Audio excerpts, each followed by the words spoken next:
مولانا رومی رحمت اللہ علیہ مثنوی میں اس واقعے کو بڑے ہی منظوم انداز سے پیش کرتے ہیں. اس کے کچھ اشعار میں بھی آپ کے سامنے ذرا عرض کرتا ہوں. فرماتے ہیں کہ استن حنانہ در ہجر رسول نالمی زد ہمچو ارباب عقول. استن حنانہ در ہجر رسول نالمی زد ہمچو ارباب عقول. درمیان مجلس واضح چنا قذو آگاہ گشت ہم پیر و جوان. در تحیر ماند اصحاب رسول در تحیر ماند اصحاب رسول کز چمی نالد ستوبا عرض و طول. آج جمعے کے دن مسجد نبوی کے نمازی بڑے خوش تھے کہ اس سے پہلے رحمت عالم صلی اللہ علیہ وسلم جب کبھی خطبہ ارشاد فرماتے تھے تو ستون کے ساتھ ٹیک لگا کر خطبہ ارشاد فرماتے تھے.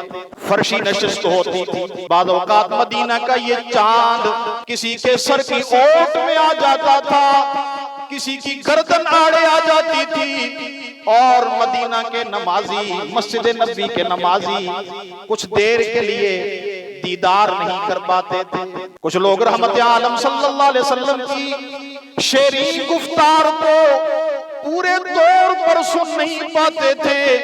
آج مدینہ کے نمازی مسجد نبی کے نمازی بڑے خوش تھے کہ آج تو ممبر پر مدینہ کا چاند جلوہ فروز ہوگا اور ہم سیراب ہو کر پورے طور پر مدینہ کے اس چاند کا دیدار کر کے بڑے محظوظ ہوں گے. لیکن انہیں کیا خبر کہ آج کچھ تو بہت خوش ہوں گے, لیکن ایک ہے جس پر غم کی کیفیت طاری ہے. اس لیے مولانا رومی فرماتے ہیں رحمت عالم صلی اللہ علیہ وسلم جب ممبر پر تشریف فرما ہوئے, ابھی چند سانسیں ہی آپ نے لی تھی, بات کرنے ہی والے تھے, مسجد نبوی کی ایک طرف سے آہوں کی آوازیں بلند ہو اور پھر وہ آہیں سسکیوں میں تبدیل ہو گئی. اتنی زیادہ رونے کی آواز آنے لگی.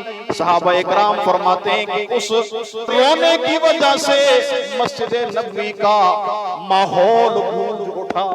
حتی تصدع وانشقا, رونے کی اتنی آوازیں آنے لگی مسجد نبوی کے اندر کہ ایسے لگتا تھا کہ رو رو کر بالکل پھٹ جائے گا کوئی, ختم ہو جائے گا کوئی. اب صحابہ اکرام رضوان اللہ تعالی علیہم اجمعین اپنے ارد گرد دیکھنے لگے, ایک دوسرے کو دیکھ کر ذہن میں سوچتے ہیں آج تو خوشی کا دن ہے, آج تو رحمت عالم ہمیں کھلی آنکھوں سے نظر آئیں گے. بظاہر یہاں پر رونے کا کوئی انداز نظر نہیں آتا, رونے کی کوئی تک نہیں بنتی, یہ آواز کہاں سے آ رہی ہے. بالآخر غور سے دیکھا تو ذہن میں فوراً یہ بات آ گئی, ہم تو آج بڑے خوش ہیں, ہم تو آج وصل محبوب کی وجہ سے, دیدار محبوب کی وجہ سے خوشی سے نہال ہیں.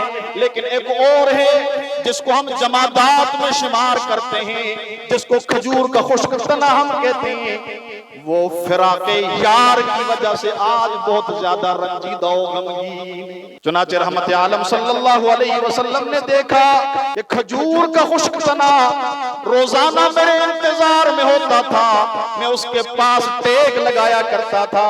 رحمت عالم اپنے منبر مبارک سے نیچے اتر کر سیدھے کھجور کے خشک تنے کے پاس چلے گئے اور اس کو تسلی دینے لگے جس طرح ایک ماں اپنے چھوٹے روتے ہوئے بچے کو تسلی دیتی ہے. روایات میں آتا ہے رحمت عالم صلی اللہ علیہ وسلم اسے تسلی دینے لگے. پہلے تو وہ آہیں بھرنے لگا, رونے لگا رحمت عالم صلی اللہ علیہ وسلم کی جدائی پر. جب رحمت عالم صلی اللہ علیہ وسلم کے ساتھ چمٹ گیا, اللہ کے رسول نے اپنے سینے سے اس کو لگایا, تو اب اس کا رونا رفتہ رفتہ یوں بند ہوا جیسے ایک ماں ایک بچے کو اپنے گود میں لے کر چپ کراتی ہے تو وہ آخر میں سسکیاں اور آہیں لیتا لیتا چپ ہو جاتا ہے۔ صحابہ اکرام نے کھجور کے خشک تنے کی فریاد سن کر اس کے رونے کو دیکھ کر مسجد کے نمازی رونے لگ گئے۔ رحمت عالم صلی اللہ علیہ وسلم نے فرمایا ایک کھجور کے خشک تنے تو کیا چاہتا ہے؟ گفت پیغمبر چے خواہی اے ستون، گفت جانم از فراقت گشت خون، از فراق تو مرا چون سوخت جان، چون نالم بے تو اے جانے جہاں، مسندت منبودم از من تاختی، مسندت منبودم از من تاختی، برسر منبر تو مسند ساختی۔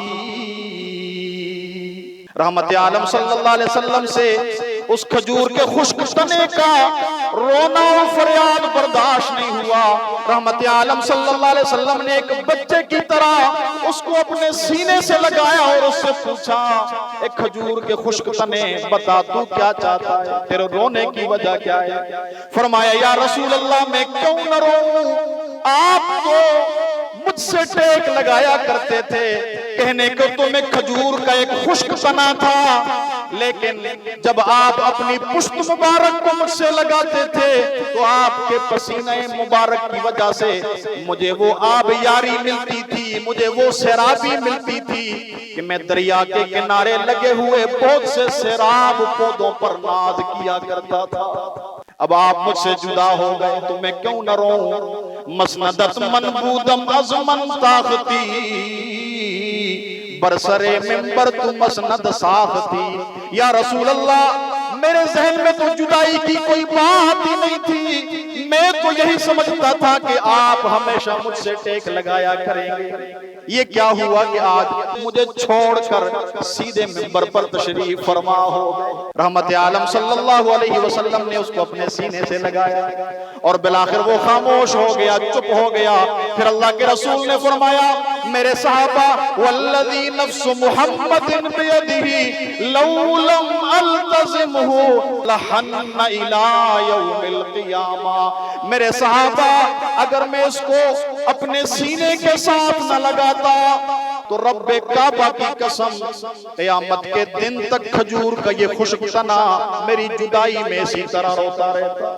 لو لم احتضنہ لحن الی یوم القیامہ، اگر میں اس کو اپنی آغوش میں، اگر میں اس کو اپنے سینے کے ساتھ نہ چمٹاتا تو یہ قیامت تک روتا رہتا۔ کس وجہ سے؟ میری جدائی کی وجہ سے، میرے غم کی وجہ سے۔ آپ اندازہ کیجئے کہ رحمت عالم صلی اللہ علیہ وسلم کی ہمیشہ کی جدائی نہیں تھی اور بہت لمبی چوڑی جدائی نہیں تھی۔ کھجور کا خشک تنا بالکل آپ کے پہلو میں تھا، لیکن آپ نے بس چند قدموں کے فاصلے پر منبر کو ترجیح دی، لیکن چونکہ وہ آپ کا عادی ہو گیا، آپ کے مبارک پسینے کا عادی ہو گیا، آپ کی مبارک پشت کا عادی ہو گیا، آپ کی خوشبو کا عادی ہو گیا، تو وقتی جدائی کو بھی وہ کھجور کا خشک تنا برداشت نہ کر سکتا۔ یہ بالکل صحیح روایات ہے، میں نے کہا محدثین اس کے بارے میں کہتے ہیں کہ یہ متواتر روایات ہیں، اس لیے خود محدثین اور ائمہ فرماتے ہیں کہ یہ رحمت عالم صلی اللہ علیہ وسلم کا بہت بڑا معجزہ ہے۔